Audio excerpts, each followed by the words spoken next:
Horror taxi story. कुछ जगह कुछ लोग हमारा पीछा करते हैं जो कि हमें जानते हैं, पर कुछ जगह किसी की आवाजें हमारा पीछा करते हैं।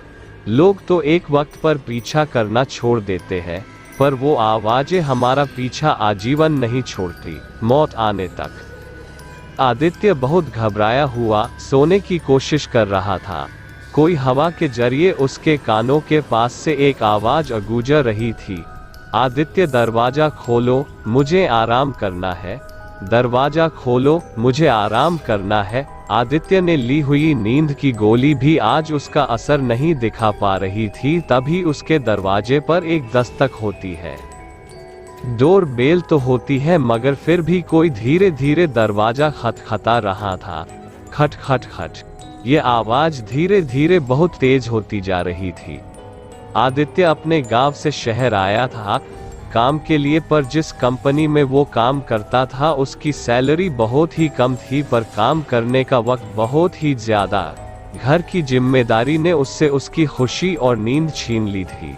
बचपन में हमें हमारी माँ की लोरियां सुलाती है, मगर बड़ा होने पर जवानी में नींद के लिए कई बार नींद की गोली का आसरा लेना पड़ता है। एक दिन उसको काम करते करते देर हो चुकी थी और कोई भी कैब मिल सके ऐसा मुमकिन नहीं था, तो वो पैदल ही अपने घर की ओर निकल पड़ा। थोड़ा आगे जाने के बाद उसको एक टैक्सी दिखाई दी। टैक्सी देख आदित्य ने जोर से आवाज लगाई, मगर ऐसा लगा जैसे कि टैक्सी वाले को आवाज सुनाई ना दी हो। थोड़ा आगे जाने के बाद वो टैक्सी वाला उसके पास आया, मगर आदित्य के पीछे वाले रास्ते से। आदित्य ने इस पर ज्यादा नहीं सोचा और अपना पता बताकर टैक्सी में बैठ गया।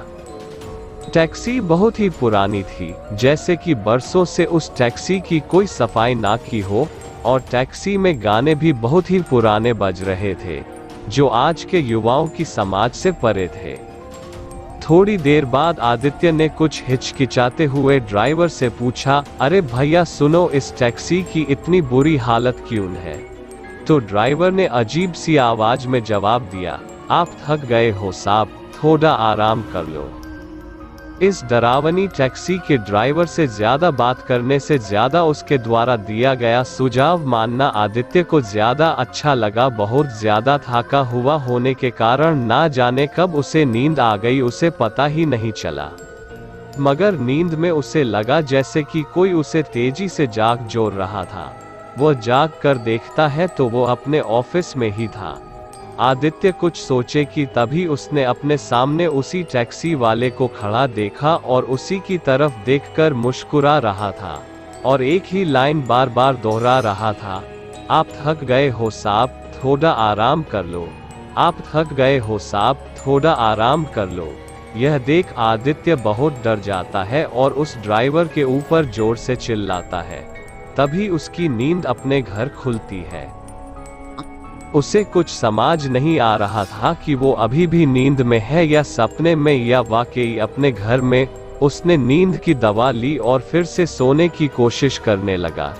तभी उसके दरवाजे पर कोई दस्तक देता है। डोरबेल तो है, मगर फिर अभी वो दरवाजे को धीरे धीरे खटखटा रहा था। ये आवाज धीरे धीरे बहुत तेज होती जा रही थी।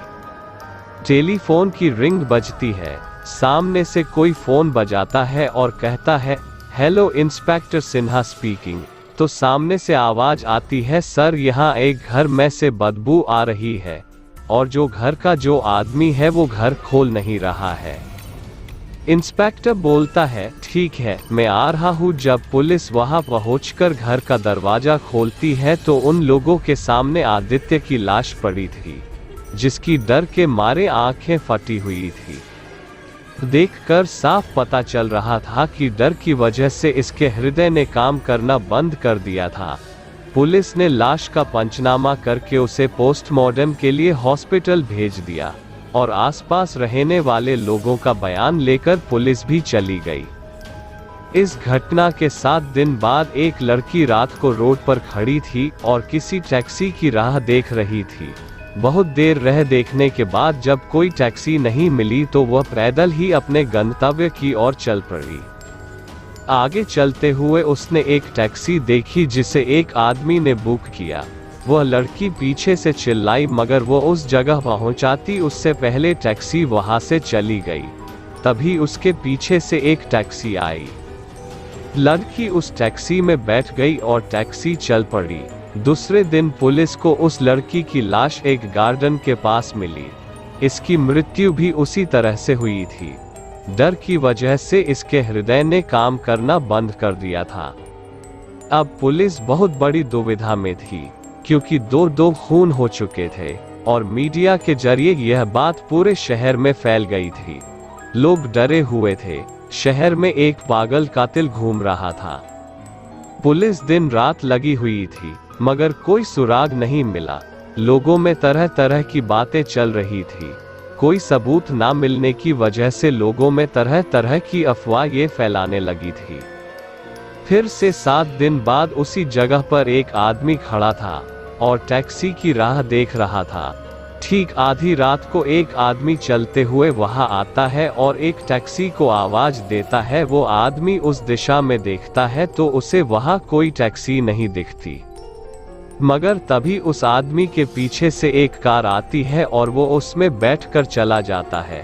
तभी उसे एक लड़की की आवाज सुनाई देती है जो टैक्सी को चिल्लाती है, और जिस तरह की टैक्सी में पहला आदमी गया था उसी तरह की टैक्सी उस लड़की के पीछे के रास्ते से आती है और लड़की उसमें बैठकर चली जाती है।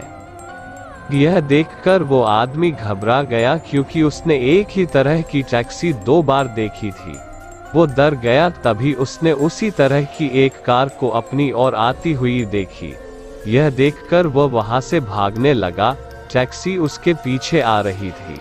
वह भाग रहा था, मगर वह टैक्सी से ज्यादा तेज नहीं दौड़ सकता था। टैक्सी उसके पास आई और टैक्सी ड्राइवर ने बहुत ही अजीब से आवाज में बोला, आप थक गए हो साहब, थोड़ा आराम कर लो। मगर यह आवाज उसको इतनी साफ सुनाई दी जैसे कि वह बिल्कुल उसके कान में बोल रहा हो। वह भागता रहा मगर टैक्सी में नहीं बैठा, बस भागता रहा मगर रुका नहीं। उसे अपनी मृत्यु सामने नजर आ रही थी। कहा जाता है कि मौत सामने आती है तो आदमी दुगनी हिम्मत से भागता है। ऐसा ही इस आदमी के साथ हुआ। वह भागता रहा मगर रुका नहीं। उसका शरीर पूरा थक चुका था। वह टैक्सी वाला उसके पीछे अब नहीं दिख रहा था। भागते भागते उसे एक हॉस्पिटल दिखाई दी तो वो उस हॉस्पिटल की तरफ भागा और हॉस्पिटल के दरवाजे के पास पहुंचाते ही वो बेहोश हो गया। उसे मदद मिली। तुरंत उसे इमरजेंसी वार्ड में एडमिट किया गया। बेहोश होते वक्त उसके आखिरी शब्द थे, पुलिस को बुलाओ, वो मुझे मार देगा, प्लीज मेरी मदद करो। हेलो पुलिस स्टेशन, सर मैं सिटी हॉस्पिटल से बोल रहा हूँ।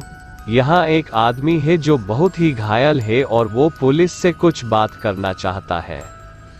ठीक है, हम आते हैं। जब पुलिस उस हॉस्पिटल पहुंची और उस आदमी से मिली तो उसने पिछली रात की सारी घटना बता दी। अब पुलिस टेंशन में थी। पहले तो पुलिस वालों को पूरी तरह से उस आदमी पर भरोसा नहीं था। उस आदमी के बयान की पूरी रिपोर्ट बनाकर रिपोर्ट को हेड ऑफिस भेजी। इस रिपोर्ट को पाकर पुलिस हेड ने सभी अधिकारियों की एक तत्काल मीटिंग बुलाई गई और उस मीटिंग में उस जगह जाने का एक प्लान बनाया गया। प्लान के मुताबिक पुलिस उस जगह पर अपनी अपनी जगह पर छुप गई और एक हवालदार जिसका नाम रामचरण था वो आम आदमी के कपड़ों में वहां खड़ा रहा। वक्त बीत रहा था। सब पुलिस वाले छुपकर रामचरण पर ध्यान रख रहे थे। तभी एक आदमी रामचरण के बाजू में आकर खड़ा रहा। रामचरण ने बहुत कोशिश की मगर उस आदमी का चेहरा नहीं देख पाया। थोड़ी देर में एक टैक्सी आई। रामचरण उस टैक्सी के पास जाता इससे पहले दूसरा आदमी उसमें बैठकर चला गया। टैक्सी रामचरण के बाजू में से ही निकली और इस बार उसने अंदर बैठे आदमी का चेहरा साफ साफ देखा।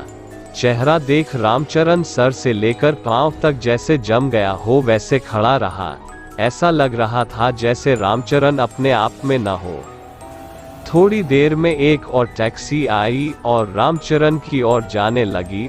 उस टैक्सी को देख इंस्पेक्टर को ना जाने क्या सूझी, वो उस टैक्सी की ओर दौड़ पड़ा। और इंस्पेक्टर को देख दूसरे पुलिस वाले भी दौड़ पड़े। टैक्सी रामचरण के पास पहुंची तो वो उसमें बैठने ही वाला था कि तभी इंस्पेक्टर ने उसको पकड़कर पीछे खींच लिया और टैक्सी वहां से चली गई। मगर इंस्पेक्टर ने उस टैक्सी वाले का चेहरा देख लिया था। दूसरे दिन पुलिस हेड ऑफिस में मीटिंग हुई। रामचरण ने उस मीटिंग में कहा वो कोई आदमी नहीं था। कमिश्नर, क्या मतलब? रामचरण बोलता है, उस टैक्सी में बैठने वाला आदमी वही था जिसकी लाश हमें सबसे पहले मिली थी।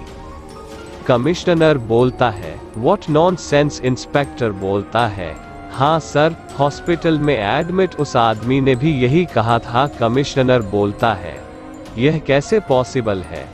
तभी कमरे में एक आदमी दाखिल होते हुए बोला, पॉसिबल है। कमिश्नर बोलता है, आप कौन? जी मेरा नाम है Aditya Srivastava, paranormal researcher. Inspector बोलता है, सर मैंने ही इनको बुलाया है। कमिश्नर बोलता है, क्यों? इंस्पेक्टर बोलता है, क्योंकि जो टैक्सी चला रहा था वो इंसान नहीं था। आपको शायद पता होगा कि 15 साल पहले एक पागल टैक्सी वाला था जो लोगों का खून करता था और एक दिन वो अचानक से गायब हो गया था। उसी को मैंने कल रात को उस टैक्सी में देखा।